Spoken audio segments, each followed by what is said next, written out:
It is a pleasure to welcome you to the David Dinkins Leadership and Public Policy Forum at Columbia University.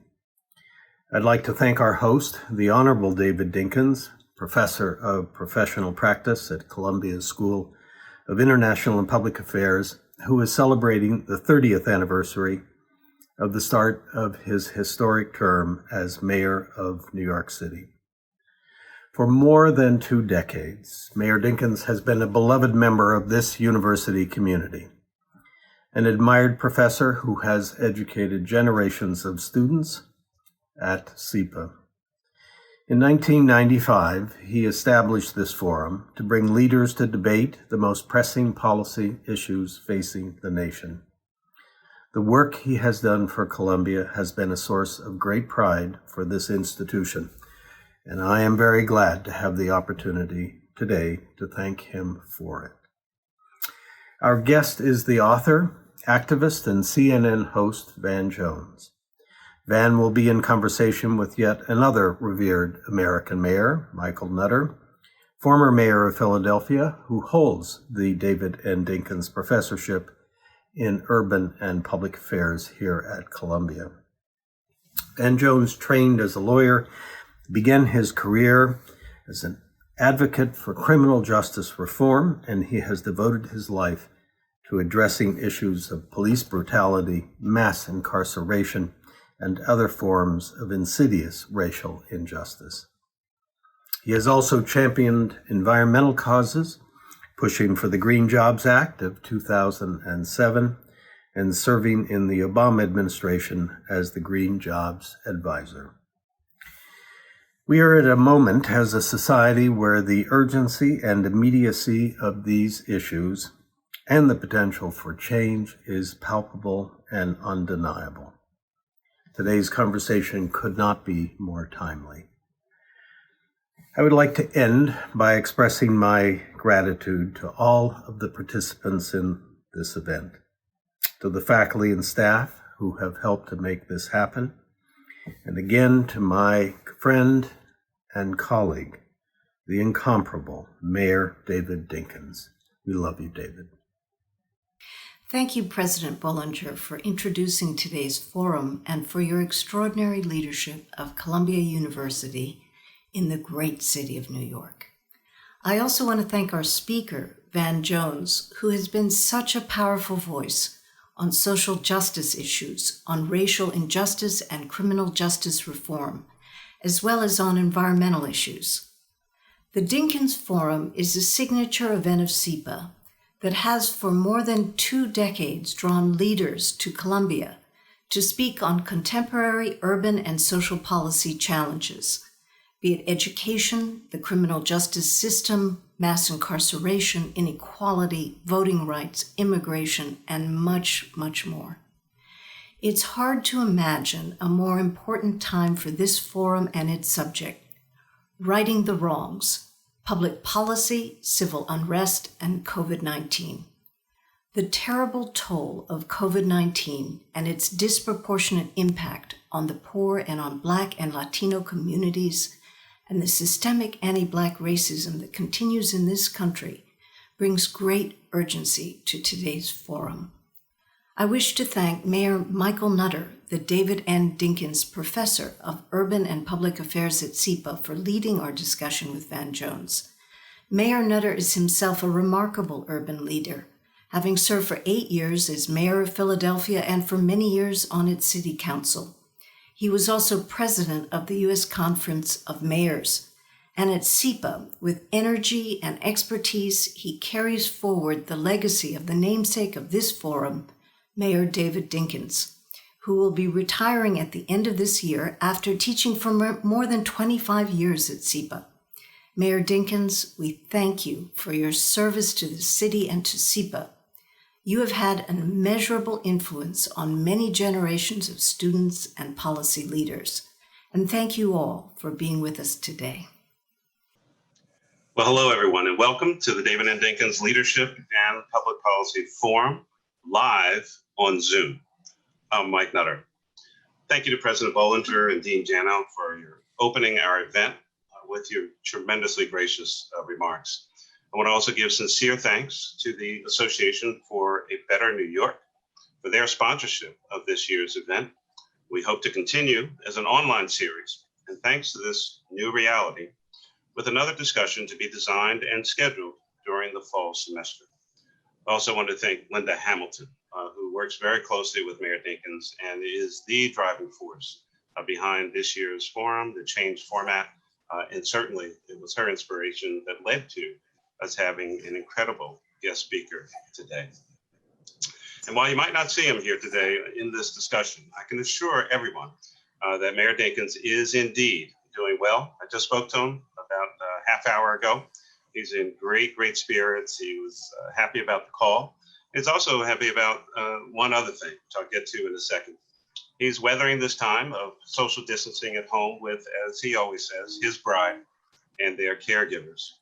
I wished him, I told him I'd give him a call tomorrow because tomorrow's a big day for him, of course. It's his 93rd birthday young.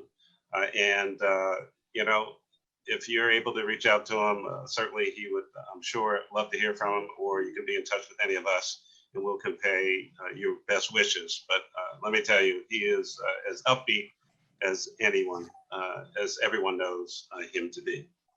We discussed also this year being the 30th anniversary of his historic mayoral election, and specifically some of the most important strides that his administration made in curbing the spiking homeless population taking place in New York City at that time. His administration responded with a series of wraparound health and human services and an approach that eventually produced a flattening of that curve. And many other cities across the nation took note and replicated his efforts. We're all concerned about the greater susceptibility that our surging homeless population has right now. Of course, with COVID-19, without the ability to shelter in place or even social distance. And we're talking more about that in a moment. I now want to introduce our guest today, Van Jones. Van is the CEO of the Reform Alliance. He's a CNN host, New York Times bestselling author, and political commentator. Van has been a leader in the fight for criminal justice reform for more than 25 years. He has founded and led many thriving social enterprises, including the Ella Baker Center for Human Rights, Color of Change, Magic Labs Media, and Dream Corps, which is a social justice accelerator that houses many of these projects. Yes, We Code, Green for All, and Cut 50. All of them have an Amsterdam, or it's hashtag Yes We Code, hashtag Green for All, hashtag Cut 50. Cut 50 was a leading force in some of the criminal justice reform efforts here in the United States of America. And so with that, welcome, Van. It's good to be here with you, sir. It's so great to hear the good news about Mayor Dinkins.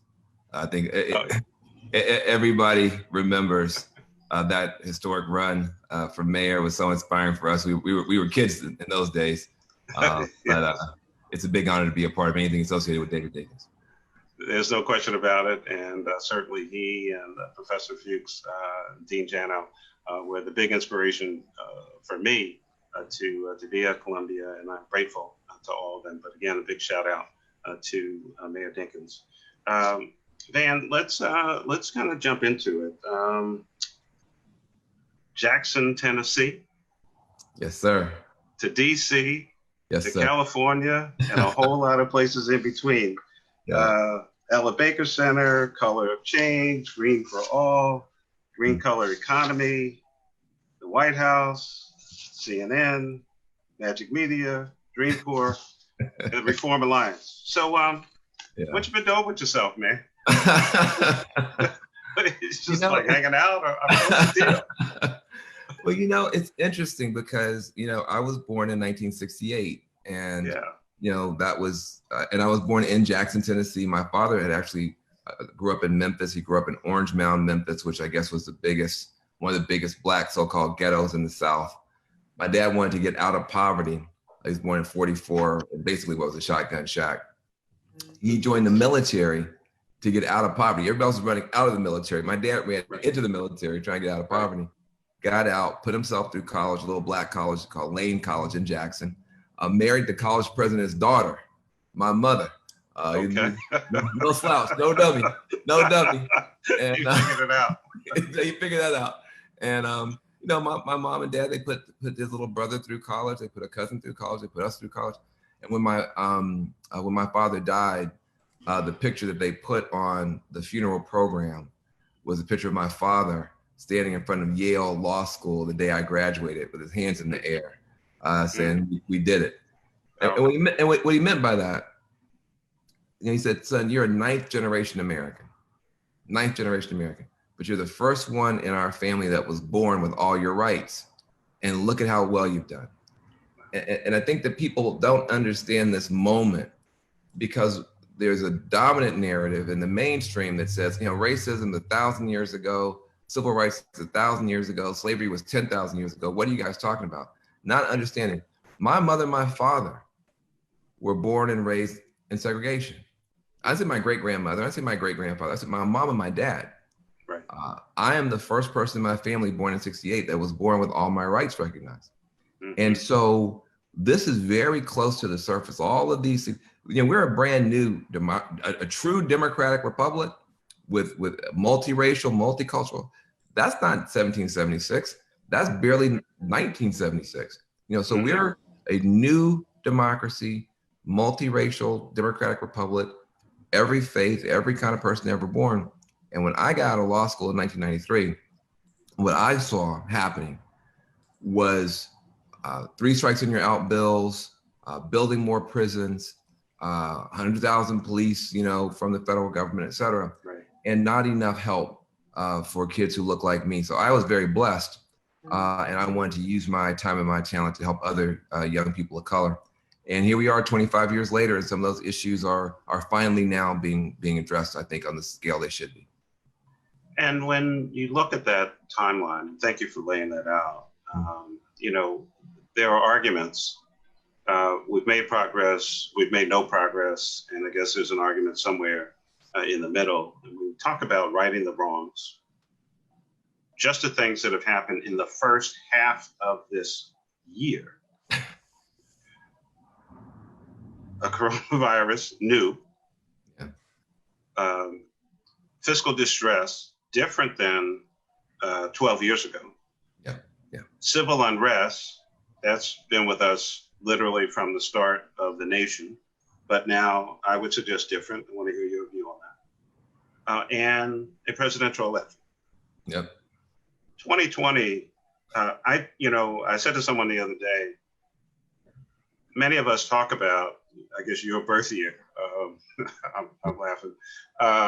You know, it's a pivotal time. I mean, so much happened in the 60s, but 68 gets a lot of attention. 20, 30, 50 years from now, I think people are going to be talking about 2020. Absolutely. What do you think? 100%. You know, and, you know, you left out an impeachment of a president that happened this year. We haven't remembered that. I can't keep track of everything, man. I'm saying, like, when people talk about right. They run out of air because, you know, Bobby Kennedy was killed and Kennedy was killed, King was killed, the Democratic Convention. Malcolm, Baker. So you run out of air, you know, even just trying to describe the first half of 2020 from you know, a pandemic, the whole deal. Here's what I think. I think that there is a new continent of common ground that has emerged, which I don't think we know what to do with. Mm. At the beginning of 2020, if you said policing and structural racism, et cetera, are going to be, you know, top issues everybody's gonna have to deal with, people might have looked at you a little bit funny because you still had a large number of people, frankly, liberal and conservative, who would kind of, behind their eyes, kind of sigh, kind of roll their eyes like, oh God, here they go again. Right. I think after the televised lynching of George Floyd, mm-hmm. In our community, whenever you see a white man choke the life out of a black man in broad daylight and with pride and people are screaming, you're killing him, and it continues, and the police are standing by doing nothing, that's called a lynching. Right. And so I think, you know, when 1 billion people see a lynching on their smartphones, I think it shocked the conscience of the world. And I think everybody moved the issue of structural racism, systemic racism, whatever you want to call it, higher up on their list. And you started seeing Black Lives Matter protests in Utah and Idaho where there are no Black people. Right. And you saw somebody in London and in London, Germany, around the world. Right. Somebody is trying to do the math. They think maybe 30 to 40 million people may have demonstrated in the middle of a pandemic and a plague, which would make it maybe one of the biggest protest movements in the history of the world, right.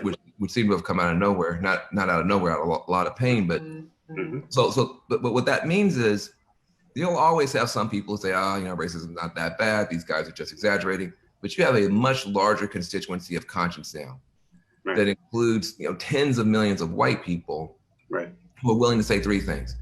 Racism is real and more real than I thought. The justice system is broken and more broken than I knew. And I want to do something about it. What can I do? Well, look, that's a miracle. I mean, if 20, 30 million white Americans all saying that, that doesn't mean there aren't a lot that would still push the other direction, but we now have a much larger coalition of conscience. And I think we have to try to grow into those shoes, because when people ask us, what should we do? We often don't have good answers because we've been trying to make the case. We just trying to make the case. Oh, you're paying attention now? Yeah, exactly. Okay, right.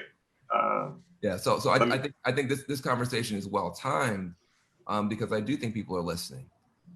And I think some of us were so stunned that people have started to listen that I think we're in danger of missing a moment.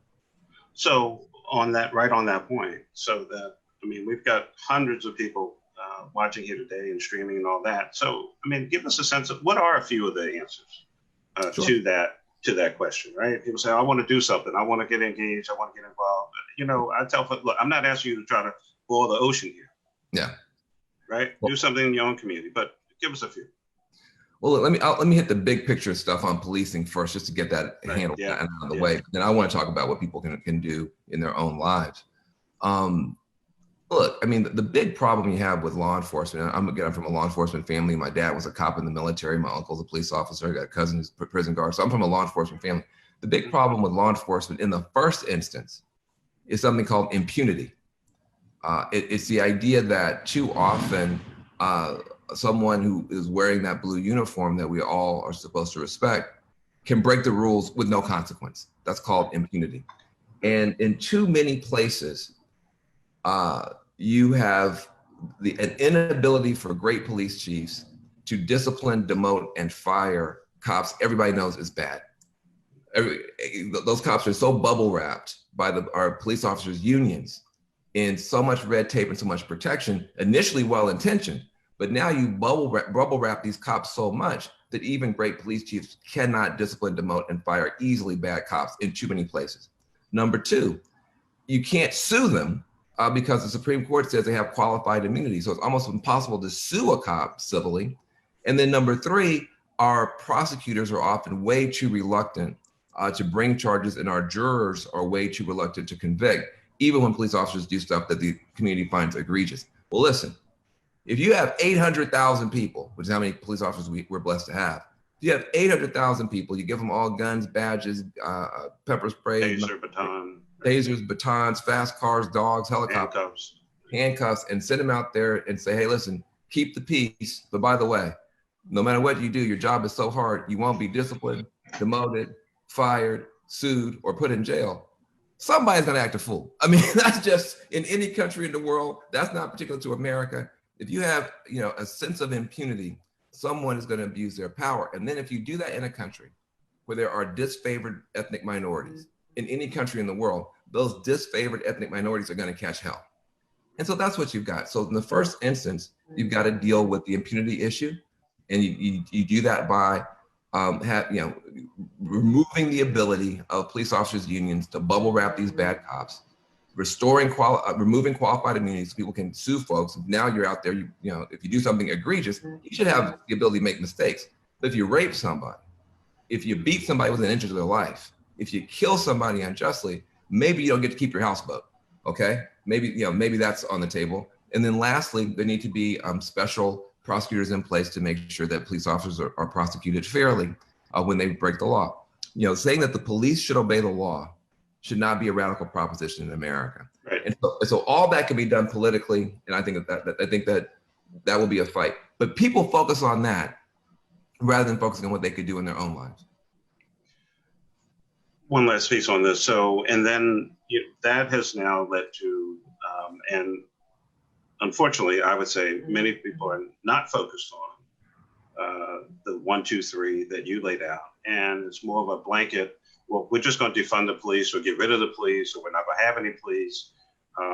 It was racist from the start and they were catching slaves. And so, I mean, again, give us a little bit of, I know sometimes, as Americans, nuance may not be, our strong suit, but dissect some of that and parse through the different pieces. Sure. Well, listen, slogans are useful, but only so far.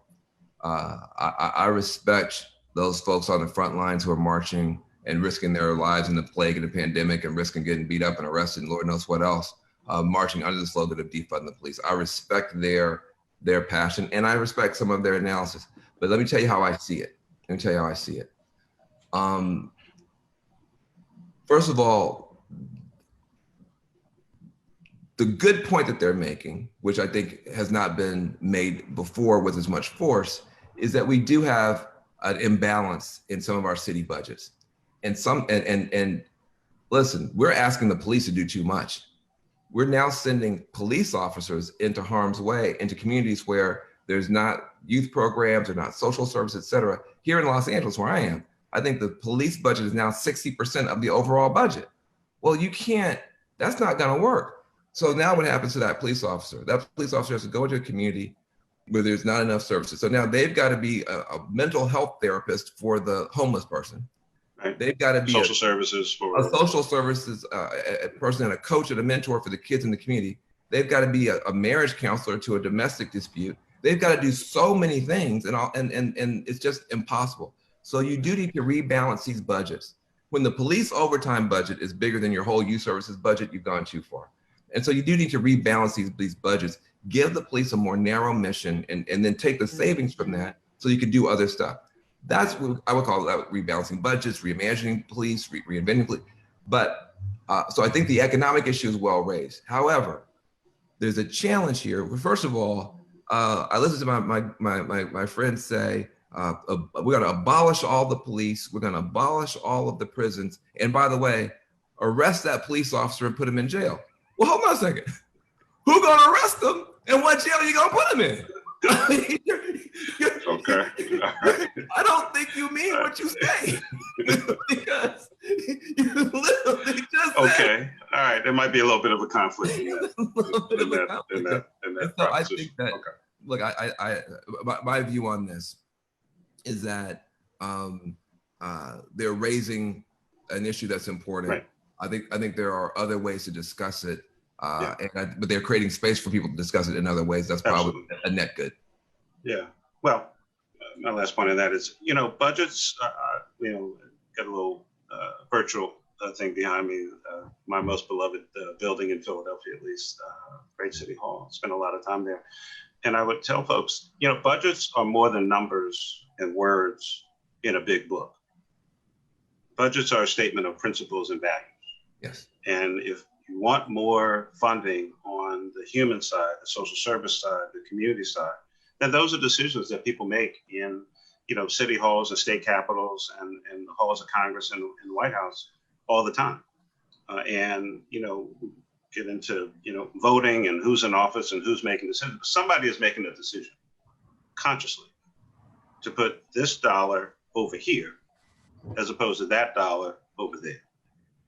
And so now there's no reason for you to remember this because you've done a huge number of events, but we met at the Franklin Institute in Philadelphia in 2009 when we had just announced our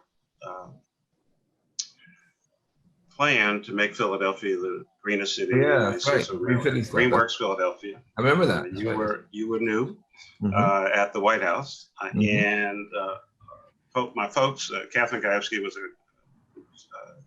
chief sustainability officer, and everybody was telling me, Van Jones is coming.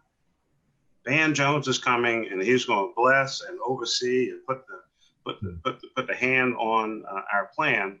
I had announced on my first day in 2008 at the first inauguration that I was going to make Philadelphia the ¡1 green city in America, which is pretty bold given the fact that it was the first day. We didn't have a plan yet, but we had ideas. We had ideas. Yeah. And you came, and we announced it at the Franklin Institute in the shadow of Ben. And so I want to talk about your work, before you, even way before you became Van Jones, who we've come to know through TV and books and politics. How did you get into that work? What happened? What caused you to go into green and sustainability and all those areas? Well, a big part of it was burnout. I left Yale in '93. I moved to the Bay Area. '92, the year before, was Rodney King. First time we saw a videotape beating. Now you see him every day, but that was so shocking. People cannot understand. The young people cannot understand how shocking it was, because people didn't have cell phones. People didn't have pagers really, in large numbers. Yeah.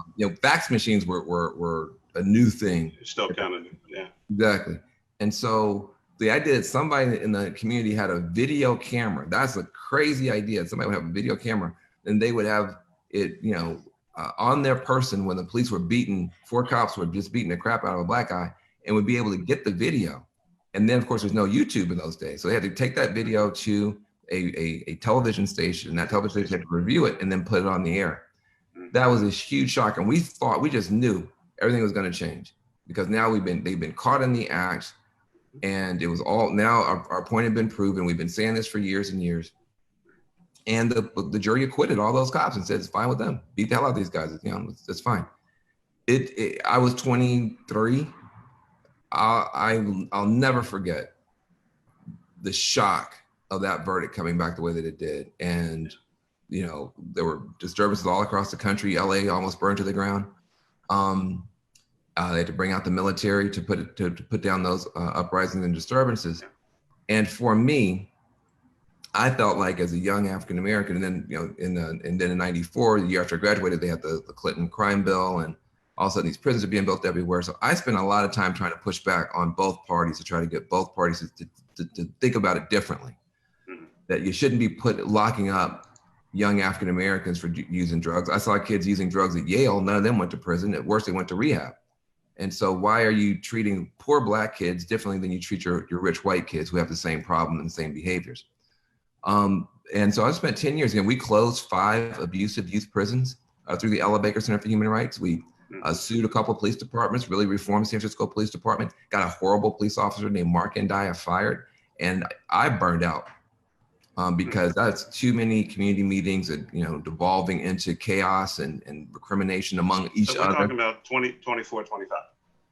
Yeah. 25 years old.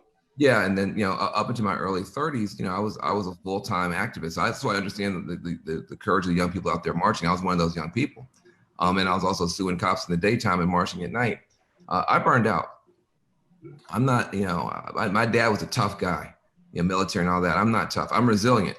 I'll come back, but I'm not tough. And you go to enough funerals with enough kids in the caskets, as you have done, and enough old people sitting up in the pews, it takes a lot out of you. And so I decided that I couldn't continue in that phase of life. I need to do something more positive, more proactive. Let me figure out a way to get these kids jobs, so maybe they won't be out here, bait for the cops and bait for each other. And as a result, Mayor, I created something called the Oakland Green Jobs Corps to get kids who are standing on street corners trained to put up solar panels. I said, I don't want you standing in front of my house. You'll get on my nerves. I want you on top of my house putting up a solar panel. And that little what did they say? It's a little different. That's a little different.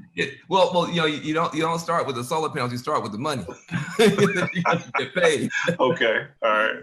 Right. You're gonna get paid.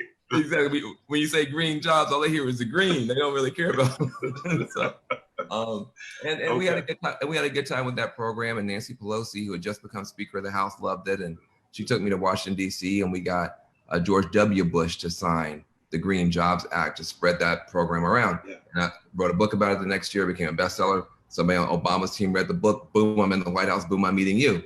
But it didn't come out of primarily concern with the earth and polar bears and global climate change. Of course, we all care about those things. It came out of, can Pookie have a job?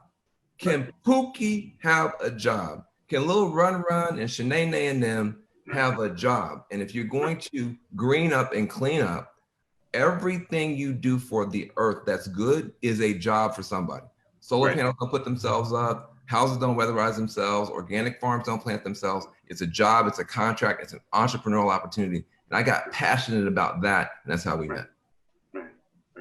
And then Dream Corps, and I want to certainly want to spend some time on Reform Alliance. Yes, sir. The work that you've been doing, but Dream Corps, that has multiple components. You heard in my intro, I didn't do the hashtag thing properly. I'm still, I'm still working on, these things. Well, look, I I built the Ella Baker Center for Human Rights. And as I said, we closed 5 abusive youth prisons and did a bunch of cool stuff. We spun out of the Ella Baker Center for Human Rights something called Green for All to take that campaign for green jobs national. We also incubated something called colorofchange.org, which is now one of the biggest digital organizations in the world fighting for justice. Very, very proud of that. And of course, Rashad Robinson took it so much farther than me and James ever took it. Love him so much, respect him so much. But then I went to the White House, and when I came out of the White House under fire from my right-wing friends who didn't like my berserkly radical past, I said, what am I going to do? And what's my next steps? I taught at Princeton. I was a fellow at MIT, but what am I going to do? And we launched something called Rebuild the Dream, which is now called the Dream Corps.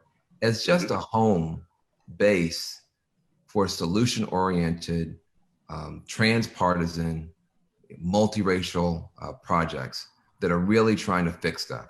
So we have Green for All, which is still working to get green jobs in the hood on a bipartisan basis, cross race. We also have Yes We Code, which I started with Prince, the rock star before he died, to try to get jobs in Silicon Valley for folks in the hood. And then we have Cut 50, which has been working across party lines to get criminal justice done. And we've done 18 bipartisan criminal justice bills, including in places like Georgia over the past 30 plus months. Got Trump to sign a criminal justice bill even.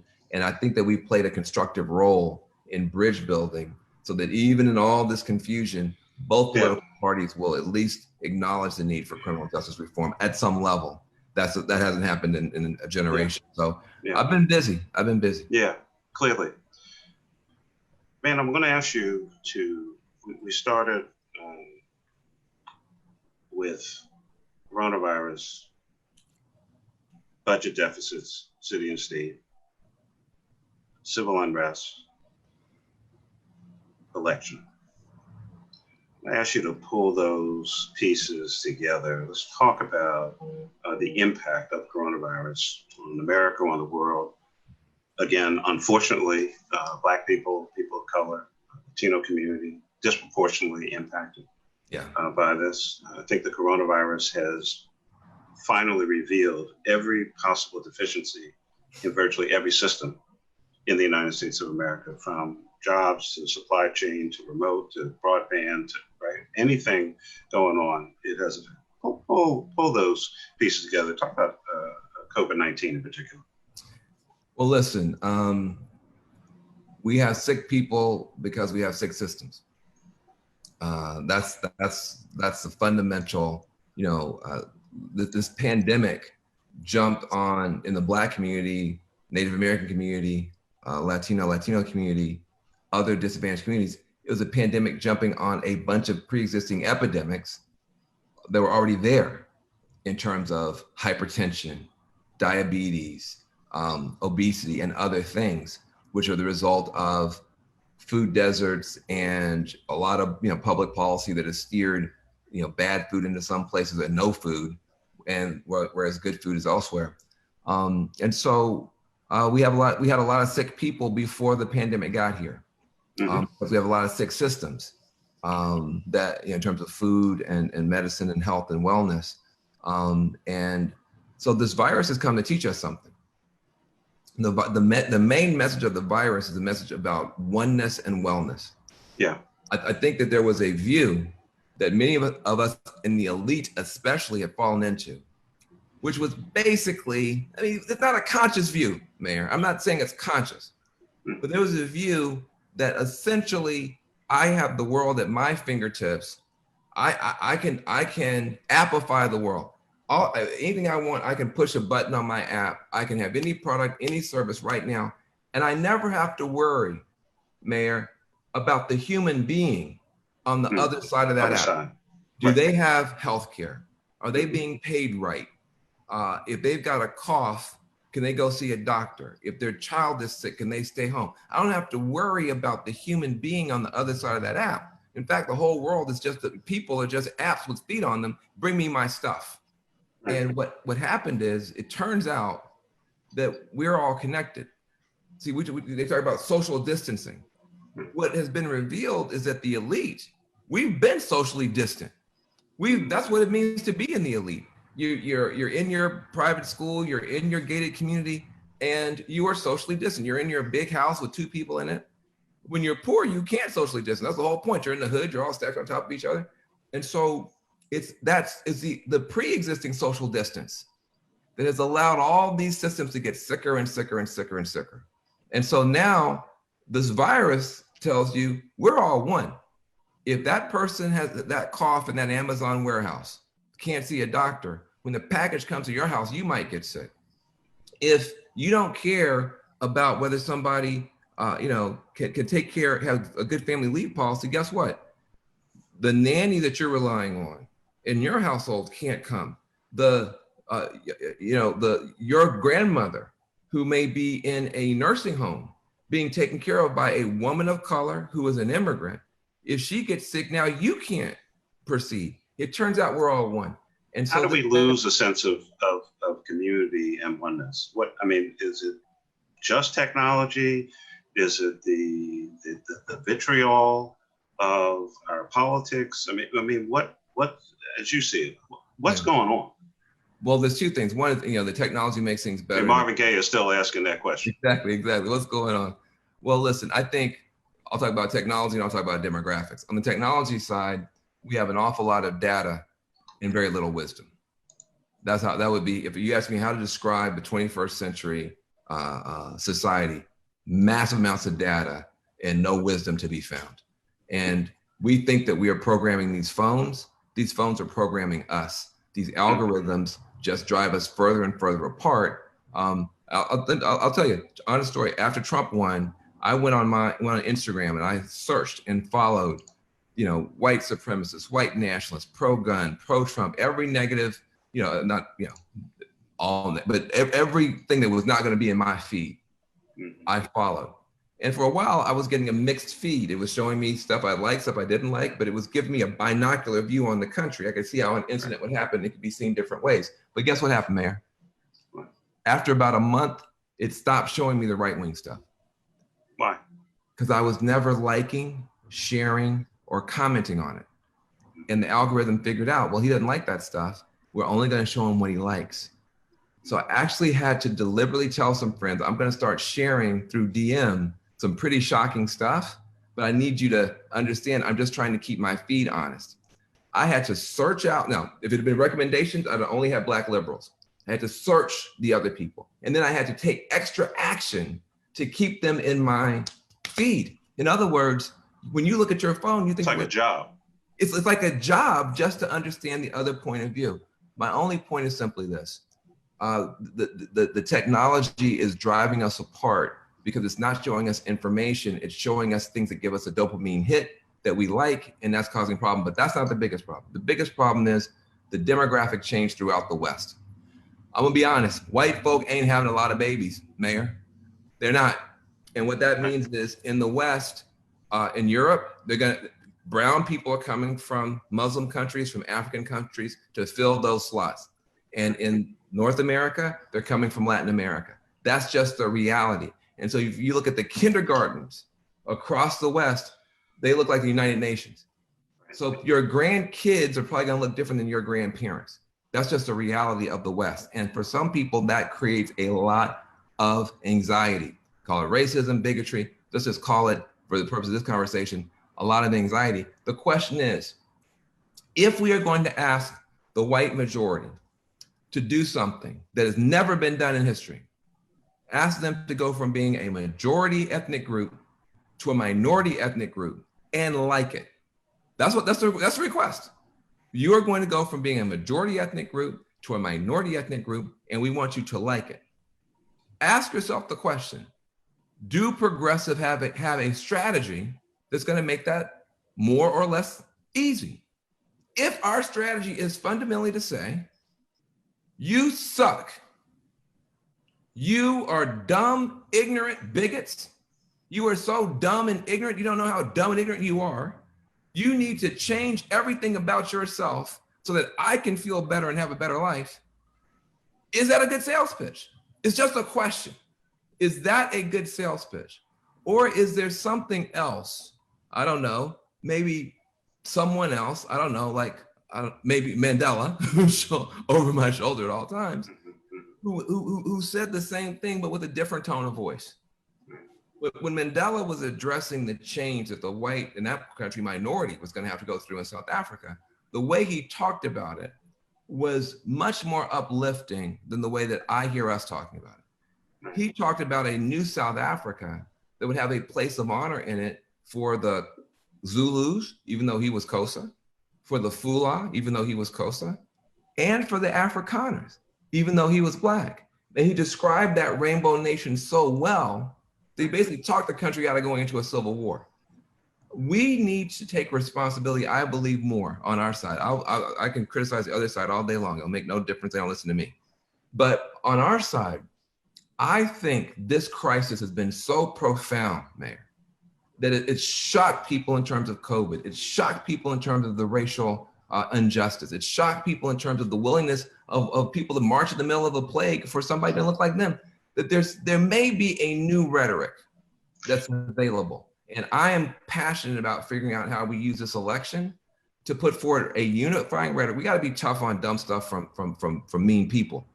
But is there a more unifying rhetoric that shows out of this breakdown, you can have a breakthrough where we're all better off and we all have a country we all like a lot more? We got to start talking in that way, or I'm afraid we're going to spiral away from each other.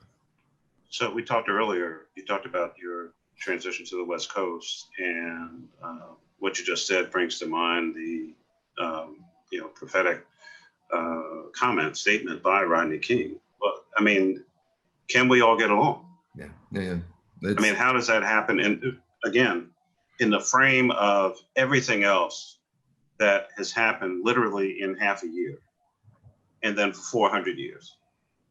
How do you put all those? How do you put, and who's gonna, there seems even to be a distancing. So I'm older than you. So, I mean, there's the older generation of politicians, political people, leaders. There's the middle group, which I would say you're in. And then there's the teens, 20s, into the early 30s group who have a very different view of what the other two, especially older folks like myself and others, what we've done or what we're doing. How does that work on the Black side of politics as we move forward? Listen, young people bring new energy, new perspectives, new militancy to anything. When I was in my 20s, I was on the left side of Pluto. I mean, you could have told me nothing. I wouldn't listen. The 25-year-old Van Jones wouldn't listen to the 50-year-old Van Jones if we were stuck in a phone booth together. So I understand that, the young people, you always have, the youth wing, as they call it. The youth wing is always the more militant wing. And it's important because they push everybody. But the difference that I see with the young people today is that they have more power than they know. It used to be that the young people could yell and shout and have bad analysis, and it didn't really matter because the levers of control were in the hands of the older folks. So, you know, you can yell all you want to, but Walter Cronkite was in charge of the news, okay? Right. And he was going to determine how much protest was shown, how much stock was shown or whatever. The difference is this is the first generation of young people that because of their size and because of their social media, they actually can have a massive impact on the direction of things. And yet nobody's asking them to do math. In other words, for instance, and this is no criticism of the people who are out there risking their lives for you know, around the police struggle, but just if we could just in a cool way step away from the public space where everybody's got to be right and woke or whatever, or defend ourselves and that kind of thing, and just sit down and look at a map. I would love to be in a situation where we could just talk and say, okay, look, here's the map of the United States. Here's the swing states that we're going to need, you know, in November. Here's the swing counties.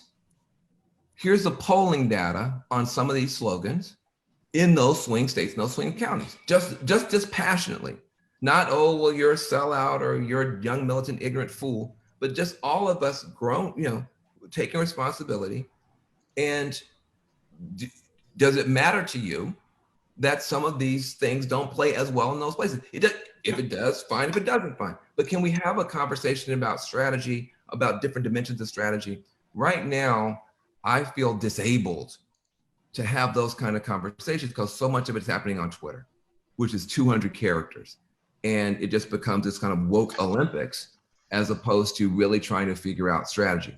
That is different. The young people, when I was young, the people who had been in the civil rights movement, people who had been in the Black Panther Party would say, look, that's very interesting, young man. Please sit down. We've heard your voice at the community meeting. And now you're going to hear from people who've been here for 50 years, and they're going to have an equal opportunity to speak. Right. And so the young people in the community meetings and the old people in the community meetings, we all had to kind of co-author a way forward. But we were talking to each other, not about each other. The problem we have now is that the young movement, which is so positive, has a lot more power than any youth movement has ever had in human history. And yet there's much less constructive dialogue across the generations.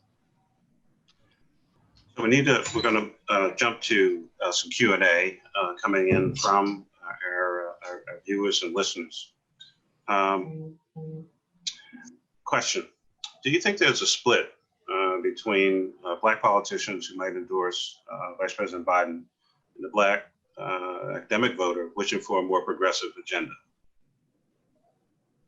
Yeah, there's definitely a split, and I think the challenge that we have is people. And why? Well, because people are sick of the BS. Like the young people are just tired of feeling like they have to be inauthentic or put up with inauthentic people to maybe get something done, and maybe it won't even get done. And so people want to be inspired. I was talking to a young sister in her early 20s, and she was talking about politics, whatever. She goes, well, you know, the first election, 2016, blah, blah, blah, blah, blah. I was like, what? In her mind, politics begins with the defeat of Hillary Clinton and the Obamas and the shock of Trump. And so her entire framework is you have one side that is just outrageously committed to whatever it's committed to. They don't cut it, they don't slice it, they don't dice it, they just put it out there. And then on our side, you know, she liked Bernie Sanders because she felt like he had that kind of spirit. Now she doesn't know where to go. And she doesn't, we have to take that seriously. That's her experience. You know, my story starts in 92. You know, her story starts in 2016. And so for her, all she's seen is people she doesn't agree with being very, very militant, very, very passionate, very, very unafraid. And she doesn't understand why she has to sort of slice and dice and tack and have a candidate she's not inspired by. So it creates a split. And it also therefore requires more conversation. Not more grown folk telling her she's wrong, but actually listening to understand, okay, well, let me tell you how I saw it when I was your age and what I'm doing right now. And even if we can't agree, we can try to understand. And but yes, there is a big split, and it could cost us a lot in November. What's the corporate community in all this? What's your thoughts on that? Listen, they can do a lot more quickly. You know, let's be honest. Why were people so shocked about George Floyd? Because you saw somebody who was having the life choked out of them, who and wasn't allowed to rise. Well, Black people being choked out economically, Black people being choked out socially, Black people not being allowed to rise. That's the story of America, period. Don't just point to one cop. And it's time for everybody, corporations, campuses, and every place else, to ask themselves, how am I like the cop who killed George Floyd? How am I choking off Black opportunity? How am I denying Black dignity? How am I not allowing people to rise? And what I would say to everybody, oh, well, what charity should I support? What bill should I support? What candidate should I support? Before you get into all that, first of all, support whatever you want to. We sure need it on the not-for-profit side. But look at the rooms you're in right now. Look at the corporate boardroom you're in right now. Look at the country club you're in right now. Look at the yacht club you go to right now. Look around. If there's only one African-American or two in a city that might be 20% Black or 30% Black, or a country that's 13% Black, that's on you. It's not just the political capital that we need for people to stand up for changing laws, which we need that from the white community. It's not just the financial capital in terms of investing in Black business and opportunity, giving contracts to Black lawyers and Black accountants and that kind of stuff. Look at who you're giving your contracts to. But it's also the social capital. Nobody got into any of these, nobody watching this got where they are because they took a test and they were handed their opportunity based on purely on merit. No, they knew somebody. We all knew somebody. Somebody put their arm around us. Somebody made a phone call for us. Somebody sent an email. Somebody was a reference. If the people that you are giving that social capital to all look just like you, you're a part of the problem. You have a responsibility to reach out to these little Black colleges, to reach out to Black businesses and Black banks and figure out, because we have existing Black banks, we have assets, Black banks, but they're undercapitalized. Right. Can the university put some money in those Black banks? It's insured, and those Black banks have a lower default rate than anybody else, but nobody knows that. So the existing Black banks, existing Black colleges, existing Black fraternities and sororities, existing Black businesses, there are Black assets that could be invested in, could be interacted with, could be lifted up. And if you are doing that, you are part of the problem. You don't have to be a Klans member. You just have to keep being comfortable being in all white environments and not opening up any doors, and you're part of the problem.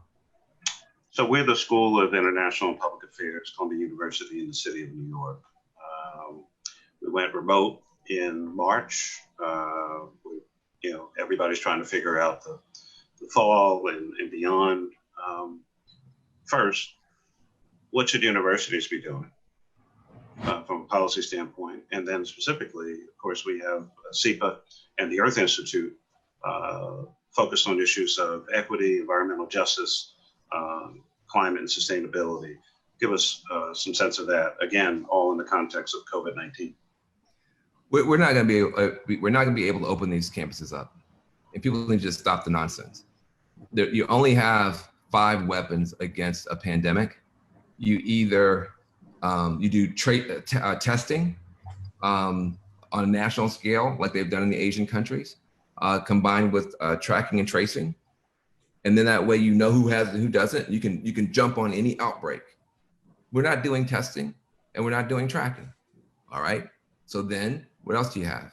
You have quarantine, which you can only sustain for so long economically. But our quarantines were voluntary and patchwork all over the country. Then you have effective medical treatment, which we still don't have. And you have a vaccine, which we still don't have. So let's be clear.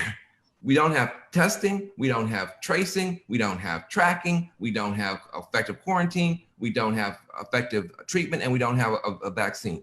We are going to be in hell for a long time. And you have countries in Europe right now where there's like literally 50 new cases a day, and we have 60,000 new cases a day. This is a massive failure of policy, a massive failure on a scale that's going to be world historic. It will be a big part of the decline of America. But we are going to be in this hell for a long time.